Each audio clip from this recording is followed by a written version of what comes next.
This is the Ballroom State of Mind podcast, episode 33, Getting Over Mistakes. Welcome to the Ballroom State of Mind podcast. I'm Amber Hayter and I'm your host. I am an amateur ballroom dancer and I'm also a personal mindset coach. When I started dancing just a few years ago, I started to recognize pretty quickly the ways in which my head was getting in my way. And I could see it in the other dancers around me as well. So I determined pretty quickly that I got to find a way to get these mindset tools that I use in my professional life into the hands of dancers so that they can improve faster, they can have more fun, less anxiety, and win more. We all want to win a little bit more, not only in our dancing, but in life. The tools I share in this podcast are going to help you do both. Thanks for being here. Hello, my friends. Thank you for being on the podcast today. It's me, Amber, and I'm so excited to be here and bring you this podcast today. I think that what I have to share today will be pretty helpful for you. We just came off Halloween. We just had Halloween, and at our house, we get normally close to about 300 trick-or-treaters. It's so much fun. People in my neighborhood, they decorate all their houses like crazy, and people come from outside our neighborhood to trick-or-treat here. It's super fun. But this year we didn't get close to 300. We only got about 175. I keep track and I have so much leftover candy. It's very dangerous because I'm preparing for the Ohio Star Ball. I'm trying real hard not to eat any of it because it's just trying to get ready and it's less than 2 weeks away. And I'm so excited. The Ohio Star Ball, I went last year for the first time. I was dancing bronze and I was dancing closed bronze B rhythm. And I won it. I won it last year. It was super exciting. And this year I'm dancing silver. And so I don't know. I definitely want to make finals. And then of course the next goal would be to place, but maybe I can win it. I didn't think I could win it last year and I did. So maybe I can. Let's see. I'm going to focus on that and concentrate on that and make it happen. Get all prepared and then let the chips fall where they may. But I'm so excited. Hopefully I'll see you there. What I want to talk about today is mistakes. And I have a, what's it called? A Facebook group called Joyful Ballroom. You need to go join it. And I asked in there people to tell me what they wanted help with. And one of the things that was brought up was how to get over a bad performance. And this made me think about all my clients that I do private sessions with. And literally, I think every single one has said at one time or another, I just don't want to mess up. When we're preparing for a competition and we're like doing our pre-comp coaching and getting them all set up and like setting their intentions, I'm like, what's your biggest concern? They're like, I just don't want to mess up. I hear that all the time. And they say, I don't want to mess up. I don't want to F up. I don't want to make mistakes. That's what they say. And I think it's so interesting because why not? Why don't we want to make mistakes? And I could totally jump in the pool with you and be like, yes, we definitely do not want to make mistakes. Let's do everything we can to not make any mistakes and to be perfect and flawless. But I think I'd be doing you a disservice if I jumped in the pool with you. I think I would serve you better to help diffuse mistakes because what we're doing is we're making mistakes have so much power. And that's the real problem. It's not the mistake itself. Okay. But let's dig a little bit and try to investigate why are mistakes such a big deal to us? What I thought about was, I think it's what we're making it mean. We give the mistake a meaning. And whatever meaning we give it, gives it power or doesn't give it power. Okay, so what are you making your mistakes mean? One of the big things that we're probably doing is believing that if we make a mistake, everything is ruined. Everything's ruined. We messed it all up. Can't get it back after you've made a mistake. Perfection's impossible. And what that tells me is that you had the expectation of a flawless performance. You were expecting and hoping to not make any mistakes because you said so. I don't want to make mistakes. I don't want to mess up. And so that when you did, now you've failed. Okay. And this is just a form of perfectionism. It's an all or nothing type thinking where I'm either going to have a flawless performance or I'm going to make one mistake and it's all ruined. Flawless or I failed. And this kind of thinking is just not useful because first of all, what percent of all of your performances have been flawless? Just like take an accounting right now. Like think about every performance you've ever done. I've been dancing just 3 years. I think I've done about 13 or 14 competitions. And I literally cannot think of one performance that was flawless. None of them. A couple of showcases, none of them were perfect. Every single one had mistakes. And yet we're still all walking around here acting like that's what we're supposed to be accomplishing. For whatever reason, this makes me think about the beach and the pool. Like this is probably not the case for men, but this is the case for most women, I would guess, is when you go to the beach or you go to the pool or you go to the gym even, and you look around, and if you're judging people's bodies, which we do, because that's the society we live in, when you're judging people's bodies, what do? You look around and you find like the prettiest, hottest, thinnest person with the most ideal body type, and you look for them, and then you may or may not feel jealous. You may or may not feel some self-hate. You compare yourself to them and you feel like you failed, and you kind of shame yourself. And I know not everybody does this, but this is so common, okay? Because I coach people on this stuff all the time, is you use it against yourself and you believe you're the weirdo because you don't look like them. But if you looked around and really took an accounting, you would see that probably like 95% of people don't look like that. 95% of the women in that room, that pool, that beach, whatever, they don't look like that. So actually that thin, like ideal body type is the anomaly. They're the weirdo. In a way, like they should be the ones who are like, I'm weird. I don't look like everyone else. Right. But this is what we do. We take something that's like so common to everybody, and for some reason, we make that the impossible standard. Everyone has flaws in their performances. Everyone makes mistakes. I watch competitions. People make mistakes all the time. Stuff happens.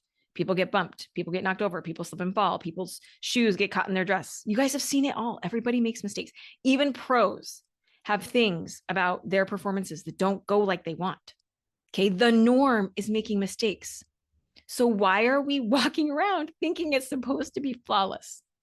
Not to mention, you have done performances. I know I have, where I thought it was kind of a train wreck. Like nothing kind of went like I wanted. Like all 5 of my dances or whatever did not go like I planned. I had problems in all of them. And yet not only did I still do okay and often place, but sometimes I even won. And I'm like, I won that? Like that wasn't even my best dancing at all. So that tells you right there that nothing was ruined. Nothing was ruined. Making a mistake isn't a problem. It's the expectation that you should not ever make a mistake that is the problem. Because then when you have a mistake, which will inevitably happen, you will make a big deal out of it in your mind. And then when you make a big deal of it in your mind, you infect what comes next. And that might be another belief that you're having, which is that if I make a mistake, it infects what comes next. It infects the next round, and it infects the rest of the day. Like a mistake is contagious or something, but it's not. It's not going to spread. The only way it spreads is when you give it that much power and you make it bigger and you take it into the next moment. You also might be making it mean, besides everything is ruined, you also might be making it mean something about you. You might be making it mean something about you as a person or as a dancer, that if you make a mistake, that you're not a good dancer. If you make a mistake, you didn't do a good job. If you make a mistake, that you don't belong here. If you make a mistake, that it means you don't have the potential that you thought you did. Or you might make it mean that you're a disappointment or that your teacher's disappointed in you.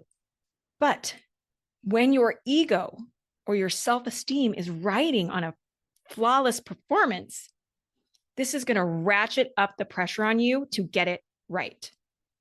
Because then you can't make a mistake. Because if you do, you're going to have to feel bad about yourself. You're going to have to feel a lot of shame and guilt. We can't have that. So we better get it right. No mistakes. That's one option. Or another alternative is you can make mistakes and not feel bad about yourself. Like not make it mean anything about you. Making a mistake has nothing to do with how good of a dancer you are. Even pros make mistakes, like we talked about. A bad performance, quote unquote, doesn't say anything about you at all. Let me help you diffuse mistakes, okay? Mistake is even language I don't even really like. I wish we could talk about it differently, because a mistake is just a way of saying that what I expected to happen didn't happen. That's it. But then we call it a mistake. And when we call it a mistake, we're labeling it as bad. And when we label it as bad, now it has to become a big deal. We've already failed and we've ruined everything, and we infect everything after that. So let's not call it something negative. We don't have to call it a mistake. Okay. It's just something that happened in a moment. If you wanted to get really neutral, you could be like, my left foot moved this many degrees this way instead of this way, or my weight shifted onto this foot instead of this foot. But then we're calling it a mistake, but it's just something that happened that I wasn't expecting to happen. And it's already over. So why are we going to bring it into the next moment? So how do you get past a bad performance or a mistake? This is what you do. You make the choice. You just choose it. It's not going to happen accidentally, but you make a choice to forget it as soon as possible. You commit to having a short memory. Have a short memory. Forget about it. That moment is gone. It's in the past. Don't let it infect the next moment. Okay. The only way it infects the next moment, it gets bigger and it moves forward, is if you do that. If you let it. You can go back and review it later. I'm not saying like, let's pretend mistakes never happen. I'm just saying we can't do anything about it in that moment. So shelf it. You can go back and review it later and make adjustments and figure out what needs to happen, what we need to do next time. But in that moment, when a mistake happens, you have to choose to shelf it. You have to have a short memory. And it's a commitment. It's a choice and it's a commitment. And when you're in the habit of beating yourself up over mistakes and making mistakes really bad, it's challenging in the beginning. But I promise you, you can do it. You are very powerful in directing your mind. Okay. So just, first of all, choose right now. I'm not going to let mistakes move into the next moment. It's not necessary. When you do that, when you choose to have a short memory, you choose to let it go as soon as possible, then you will let go of the belief that it's going to ruin everything, that now everything's ruined. It's going to help you let go of the belief that it creates a domino effect and somehow infects the next moment. It doesn't have to. So those couple of things that make mistakes a big deal, we can let those go. We just have a short memory. Moving on. We got business to take care of. We got to move into the next moment. Another strategy is you just need to make those mistakes as small as possible in your mind. You got to, first of all, detach from you, depersonalize from you, like we talked about. Those mistakes have nothing to do with you. They say nothing about you as a dancer or as a person or otherwise. So those mistakes, they can't be big. They got to be small. No big deal. Remember, all that happened was the unexpected. That's it. That's it. Mistakes happen to everyone. They are no big deal. You can move on from them immediately. Okay. And the last thing that I really want to say is that your goal cannot be a flawless round. That cannot be your goal. That cannot be the standard that we're trying to meet, because that standard is impossible. And when you set yourself up like that, you're setting yourself up to fail. Do not make your goal a flawless round. Anytime that you want to be in all or nothing thinking, which your brain really likes all or nothing thinking. It wants to be a success or a failure. It wants a flawless round or you've failed, right? Like anytime it wants to offer you that kind of a dichotomy, I want you to shift it instead to a continuum. I recently did this with a bunch of my private clients too, as we talked about this in terms of a good dancer or a bad dancer. Because a lot of this comes down to, am I a good dancer? Do I believe in myself? Do I like what I'm doing? And if they're not executing these flawless performances, then they're believing they're a bad dancer. Like it's all or nothing, but it's not all or nothing. It's a continuum. So anytime your brain wants to be all or nothing, put it on a continuum, put it on a sliding scale. And our goal is not the flawless end. Like we want to get as close to that end of this continuum as we can. We certainly want to be further along on that sliding scale than we were last time. That is our goal. Our goal is to get better than last time. Always getting better, always improving. That's an excellent goal. That is a goal you can accomplish day after day. So make your goals be, I'm getting better than last time. I'm moving towards better and better performances. That when I have a performance, like let's say your 2 minutes, it's actually probably a lot less than that, closer to a minute or a minute and a half, but I'm going to call it 2 minutes. Let's say you're 2 minutes on the floor for that one song. What percent of that is a mistake?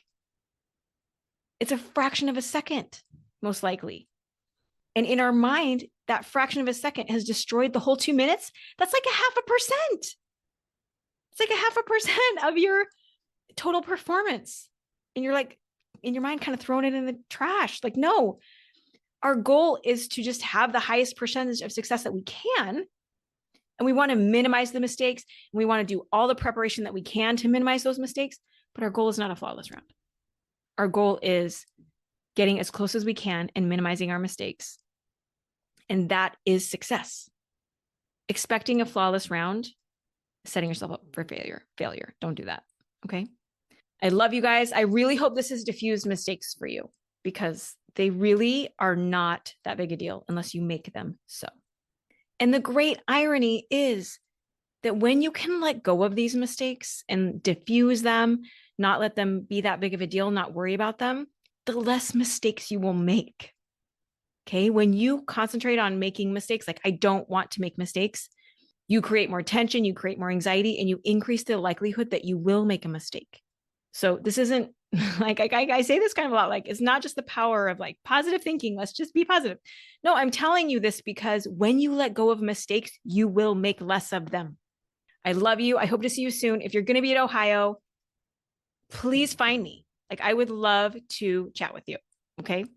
Okay. We'll catch you next time. Thank you so much for listening to this podcast today. Do you have a mindset coach yet? If you don't, you should really think about it, because all of the best dancers, all of the best athletes, they have coaches. And it's not because they're weak, it's because they're smart. And they know that if they have gaps that they need to fill, they got to hire the right people to fill those gaps so that they can fulfill their potential, become the dancer that they always dreamed that they would be. All right. So it's super easy to find out if private coaching is for you. You just get on a dance strategy call with me. It's free. It's simple. It's not very long. And I'll give you some strategies right away that you can apply right away. And then if we want to work together beyond that, we can discuss it. But other than that, it's a super simple process. I'll leave information in the show notes about how to make that happen.